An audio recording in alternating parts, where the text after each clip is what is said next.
Let me show you how to make the best iced latte at home that will beat Starbucks every single time. So first, we're just going to grind our coffee beans. I always grind 18 grams of coffee. And the key is to grind freshly roasted coffee beans. I get mine from a website called bottomless.com. I will link them in the description below. Afterwards, we need to tamp the coffee down. I use this tamp that came with my Breville Barista Touch.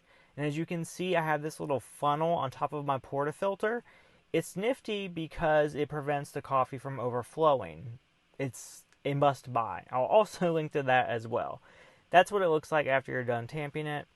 Nothing completely perfect, but it works just fine. And then we put it in the Breville Barista Touch and press brew. This process takes about 30 seconds. And while it's brewing, I'll just discuss that you can use whatever machine you want, but if you want to make a proper iced latte, you have to have an espresso machine. If you're using this with coffee, it's going to be basically an iced coffee. It's not going to be an iced latte. I don't really recommend it, but you could also make an iced latte with like K-cups, or even better, and I say better in quotes, you could use an espresso machine as well. The pods aren't the best, but if you're going to use the pods, an espresso is the way to go. So after we get our espresso, this step is optional, but I like to line my cup with caramel drizzle. It just makes it feel a little bit more fancy. This is what it looks like. I think it looks pretty cool. And if you want to, you can add syrup. I normally don't add syrup. I don't like my iced lattes very sweet. The caramel drizzle is just enough.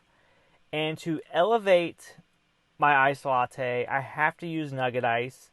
I use the GE Opal Nugget Ice Maker 2.0.